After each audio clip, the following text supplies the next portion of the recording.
Hello, we're at Leviticus chapter 27, redeeming what is the Lord's. The Lord said to Moses, "Speak to the Israelites and say to them, if anyone makes a special vow to dedicate a person to the Lord by giving the equivalent value, see the value of a male between the ages of 20 and 60 at 50 shekels of silver, according to the sanctuary shekel. For a female, set a value at 30 shekels.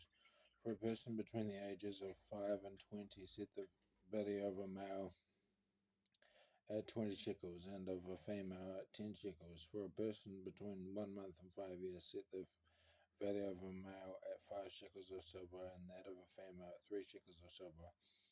For a person 60 years old or more, set the value of a male at 15 shekels, and of a female to 10 shekels. If anyone making the vow is too poor to pay the specified amount, the person being dedicated is to be presented to the priest, who will set the value according to what the one making the vow can afford. If what they vowed is an animal that is acceptable as an offering to the Lord, such an animal given to the Lord becomes holy. They must not exchange it or substitute a good one for a bad one, or a bad one for a good one. If they should substitute an animal or another, both it and the substitute become holy.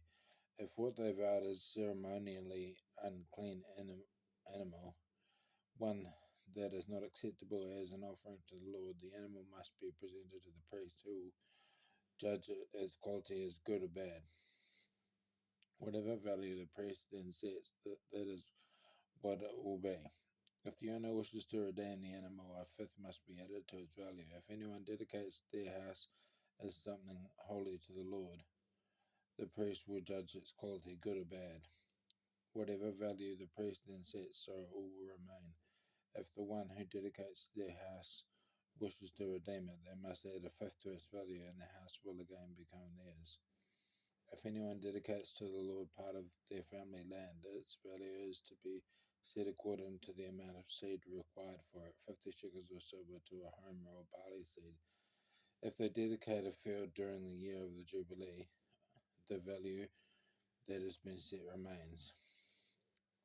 But if they dedicate a field after the Jubilee, the priest will determine the value according to the number of years that remain until the next Jubilee, year of Jubilee, and its set value will be reduced.